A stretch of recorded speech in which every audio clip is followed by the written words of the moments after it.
Welcome to my happy table. Thank you everybody for joining me for creating a mandala. And I want to just step you through what we're going to need for our supplies.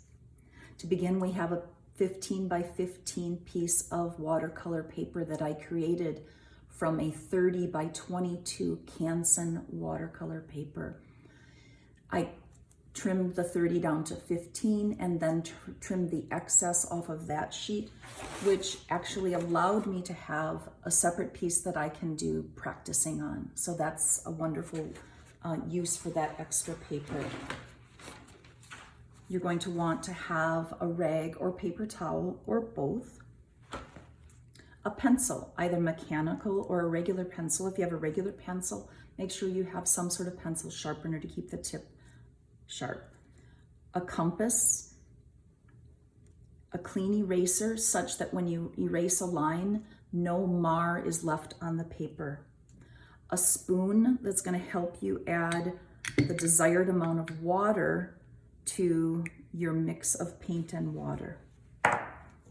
Also, you're going to want a large jar of water and a small jar of water.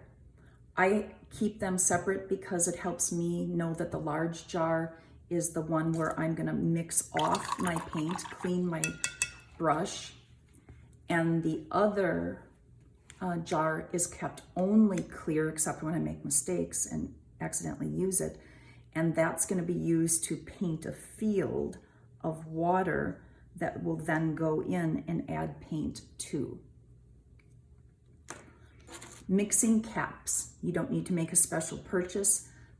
I use caps from mayonnaise jars, ghee jars. You can also use metal caps, but if you can find the white caps, you're gonna find that you can see the color that you're mixing a little bit better.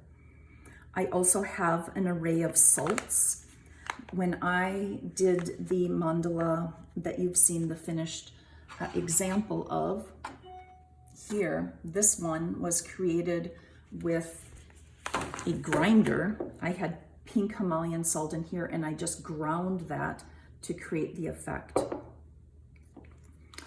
You can use a regular table salt. And I've never used this, but because it was in the house, and I'm not encouraging you to go out and make any special purchases to do this, use the salt that you have on hand. And again, you can do a test to see, but this is a coarse gray salt. And I also, just because it was in my cupboard, brought out this sea salt that is also coarse, has a color in it, which I actually think when put with the water, it might bleed out, and that could be really pretty or not. So again, that's why I would test it. I'm gonna talk about paints in a different video because you have different options. So let's go ahead, gather your supplies, and when you're ready, move on to the next video.